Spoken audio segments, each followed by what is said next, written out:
Welcome to College Physics Second Edition, Chapter 1, The Introduction. We'll be talking about the nature of science and physics. One basic question that students have is why, even though they're not physics majors, why are they taking physics class? And the answer is that physics governs how everything behaves. If you have a very good understanding of fundamental physics concepts, then all the observations you make will make perfect sense. One obvious example is your phone. If you understood the electronic components, understood the communication mechanisms with electromagnetic radiation, it would make sense on how the GPS function is working. That's just one example. Another example is medicine. If this is an example of magnetic resonance imaging. If you understood how water behaves, all the hydrogen in your atoms can be forced to emit a particular radiation, we can get images like this. But again, understanding what the fundamentals are helps explain why we can see what we can see in these images or how things work. Explaining the behavior of a plant cell. It takes physics, chemistry, and bio to explain what the properties are, what the behaviors are, and why they're doing it. And again, more cell structures. If you understand what is needed, then physics and chemistry explains how it happens. We have some notable physicists, for example, Isaac Newton. Everybody hears his name. He is responsible for Newton's laws, which are the fundamental approaches to how we deal with forces. He is also a man who also developed calculus. Another is Madame Curie. She dealt with radiation and ended up dying of a cancer, but because of all of her research in atomic and nuclear physics, she ended up getting a Nobel Prize in both physics and chemistry. Physics students will learn how to model situations. An example here was modeling the atom. The nucleus created protons and neutrons are sitting in the center, and here the electrons sit in planetary orbits about the nucleus. Again, this is a model that helps us understand and analyze a situation. All physics students will learn how to model a situation. Before experimental physics, there were natural philosophers. These people are ones that sat around, made observations, thought about the observations, and tried to find common cause and effects. An example would be this was Aristotle, who made observations, but he never did an experiment, which really sets them apart from what we define as current scientists. Galileo is an example of someone who moved away from natural philosophy and into experimentation. What he did was he made the observations similarly to the natural philosophers, thought about it, came up with a reason why he was observing what he observed, but then he set up an experiment to test whether he was right. And this is the beginning of modern science. Another notable scientist is Niels Bohr. He made a lot of contributions to quantum mechanics, modern physics. He did a tremendous amount of work that helped us understand the atom, its energy levels, how the electrons can move about, and why they're doing it. One of the first experiments leading to the development of the model of the atom was the Gold's Rutherford experiment, where they shot alpha particles through a gold film. Now we have a bit better technology, and we can actually see the individual atoms composed in a thin sheet using instrumentations like a scanning tunneling microscope.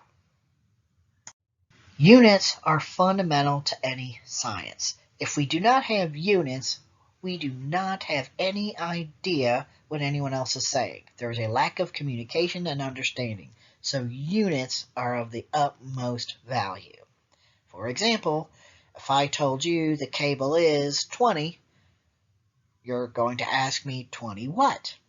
And if I say 20 miles, that means one thing, 20 inches means something else. So units are of the utmost value. And the units we use for physics will be meters, that's our distance,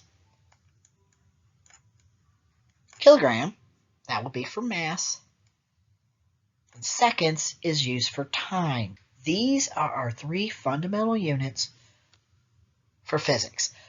All of the other units we will get are based on these three fundamentals.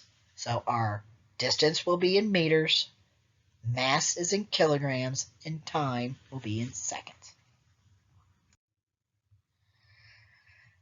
For example, what's a meter? Today's definition of a meter is based on the speed of light in a vacuum.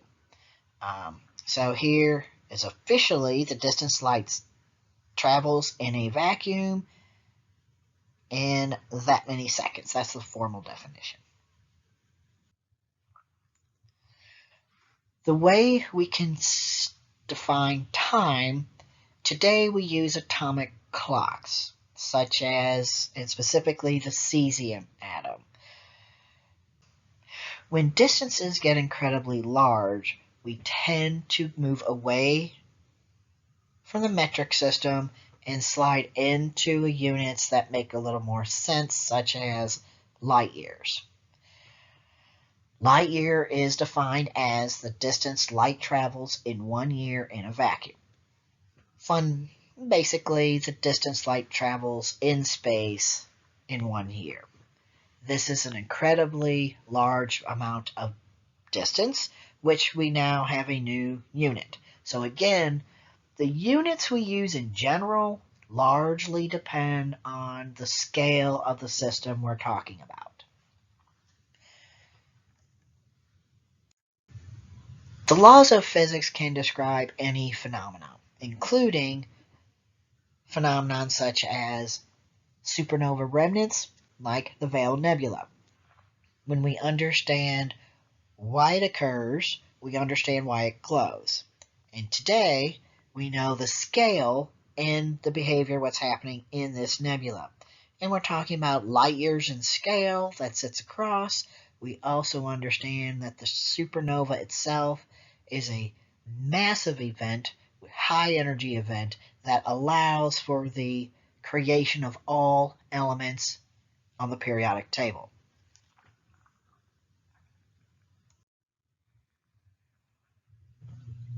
One of the other units we will use is, and mass, is kilograms.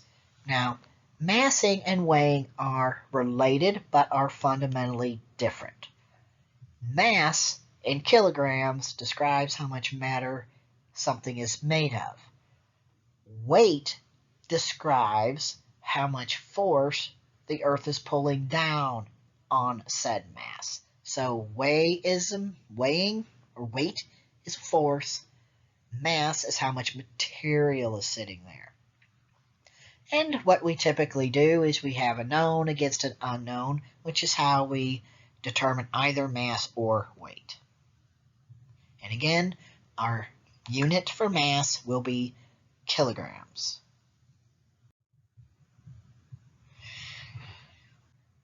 Today, we typically use an electronic device to do the massing, such as your digital scale. A simple example of this would be your food scale. Now we are going to discuss accuracy and precision.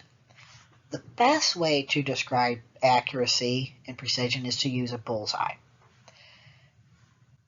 The center of the bullseye represents the correct answer.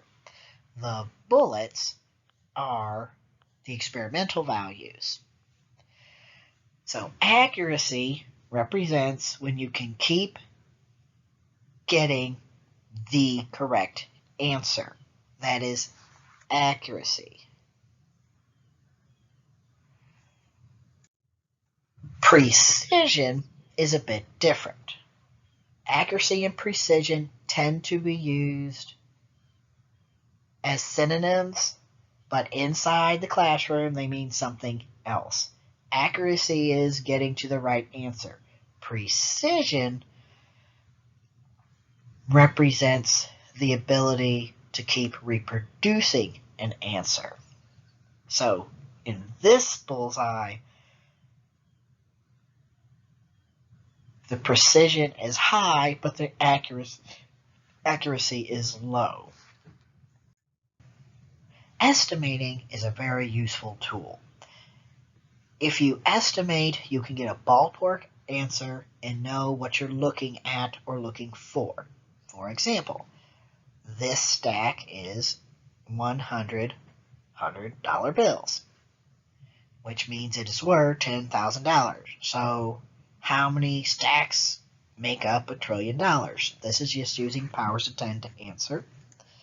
So to get this, we know we have $10,000 and we want to make up $1 trillion. Trillion is 10 to the, millions 10 to the 6, billions 10 to the 9th, trillions 10 to the 12. Okay. In order to do this, this is a power of 10 exercise. We know we have $10,000 and we know we want to know how many makes a stack. So this is really, you use dimensional analysis for this. So we have stack, which is $10,000 per stack. So that's one ratio we have. And we're interested in how many stacks will make up $1 trillion. So this is the ratio we're going to use. So let's start with what we have. We have $1 trillion, which is 10 to the 12th dollars. So to get rid of this, we need dollars on the bottom and stacks on the top. So we're going to use dimensional analysis to solve this. And then our ratio is the $10,000 to stacks. So this was our ratio, and this is how we use the ratio. And then when we get our answer, let's just move this down. So we have this by 10 to the 1, 2, 3, 4, 4th. That's how many stacks we have, right? As dollars divides away, leaving us with stacks. And 10 to the 12th divided by 10 to the 4th is 10 to the 8th stacks.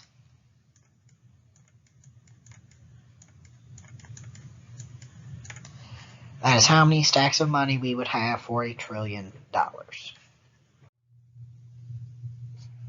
In this example, we're going to take into account sig figs, or significant figures. So let's add first.